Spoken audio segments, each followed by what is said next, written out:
4 बोतल वोडका, काम मेरा रोज का ने भारत का भविष्य तबाह कर रखा है।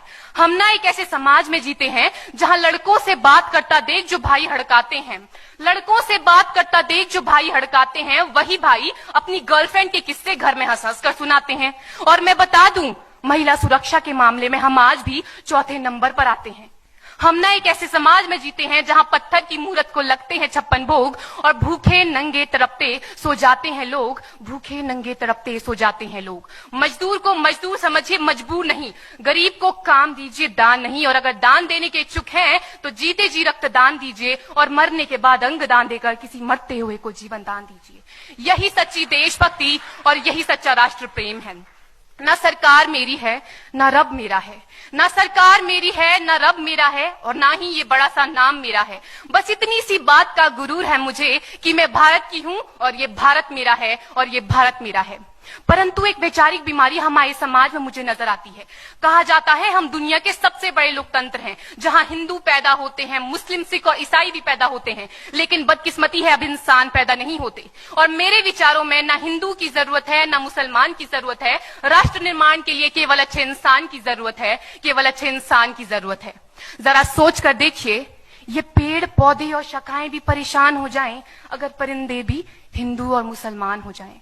एक शैक्षणिक बीमारी भी हमारे समाज में मुझे नजर आती है। और बड़े ही आश्चर्य की बात है, जिस देश ने पूरी दुनिया को तक्षशिला और नालंदा देकर के विश्वविद्यालय शिक्षा की बुनियाद रखी, आज विश्व के 100 सर्वश्रेष्ठ विश्वविद्यालयों में हमारा एक भी विश्वविद्यालय खड़ा नहीं हो पाता। जहां एक और हमारे पास IIT, IIM और NIT जैसे शिक्षण संस्थान हैं, तो वहीं दूसरी ओर इस देश के गरीबों को बेरोजगारी की जमात में खड़ा करने के लिए उनके हाथ में सर्व शिक्षा अभियान का झुंझुना पकड़ा दिया जाता है। और मैं बता दूं, इस शैक्षणिक बीमारी का केवल एक कारण वो ये कि हमारे देश की शिक्षा नीति केवल 2 तरह के लोगों के लिए बनती है। पहले वो जो विद्वान हैं और दूसरे वो जो धनवान हैं। इसी तरह की कई गजब की बीमारियां हैं और इन बीमारियों की जो जड़ है ना, वो हमारा अंधविश्वास। और मेरे विचारों में जब तक इस देश का युवा अपनी सफलता के लिए मंदिरों में जा जाकर नारियल फोड़ फोड़ कर भगवान को रिश्वत लगाता रहेगा, हमारे समाज का शिक्षित वर्ग ही बिल्ली के रास्ता काटने पर खड़े हो जाना, अपने धर्म अपनी जाति को ऊंचा मानकर दूसरों के धर्म की अवहेलना करता रहेगा, तब तक ना तो इस देश से अंधविश्वास खत्म होगा और ना ही हमारा राष्ट्र निर्माण संभव होगा।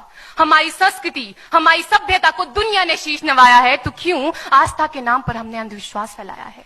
मेरे विचारों में हमारा राष्ट्र निर्माण तब संभव होगा जब इस देश में महिलाओं की पूजा नहीं, उनकी इज्जत की जाएगी। राष्ट्र निर्माण तब संभव होगा जब हम जाति का आरक्षण नहीं बल्कि सामाजिक सशक्तिकरण पर बात करेंगे।